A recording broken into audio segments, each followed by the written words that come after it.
Well, Jason preached a great message this morning entitled Divine Engineering. It was the last installment in our series on creative juices, showing the attributes of God in his creation. Jason spoke this morning about how God engineers our circumstances. We know that he engineered the creation of the world down to, the last molecule, as far as we know in science. We know how he controls everything, how nothing exists without him. If God stopped maintaining the world, it would dissolve. The question today, that really beat on me was, you have God engineering our circumstances, and I kind of think about a cat directing a mouse, batting it this way, batting it that way, which is a very crude representation. And God knows how we will react to everything, and he knows the outcome of everything, like he knows if I make Jason feel hungry, he's going to go and get a bag of chips. He probably even knows exactly which one he'll pick and what flavor they will be. So where do we find, and here's a good question to explore in your grace groups, where do we find that middle ground between life being a line-by-line scripted action, scripted play, and it is God's will that none should perish? What do you think?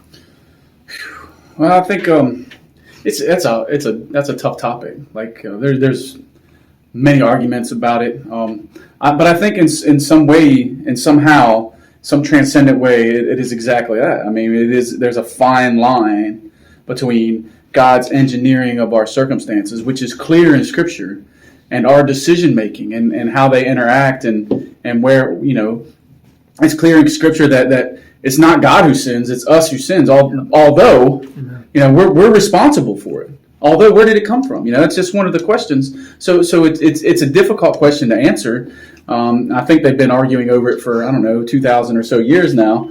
But it's a very good topic to talk about.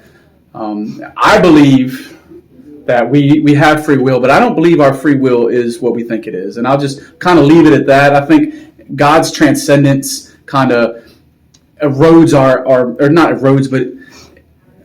idea of free will isn't the same as what God has. I think God funnels us into where he wants us. And I think you can see that in Job's life. Not Job's life, Jonah's life. Mm-hmm. In Jonah's life, you can see where he did everything he could to fight against God, but God funneled him to where God wanted him to complete his purpose. Kicking and screaming, mind you, but he got there. And then, Jonah finally came around. Not in Nineveh, but he finally came around to be obedient in his own way. But so I think there's a funneling effect.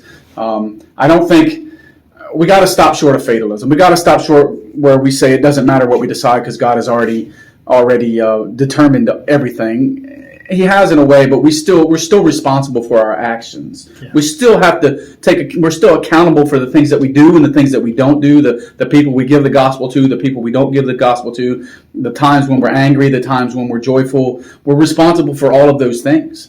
And again, in some way, in some transcendent way, we have free will, yet God engineers the circumstances so that we go to where he wants. We accomplish his purpose. It's not a reaction by God. It is God doing it. He's doing the work, but we're not just along for the ride either. We still have a part to play in God's purpose. So I think it's important to put we know that God engineers everybody's circumstances, saved or unsaved. Yeah.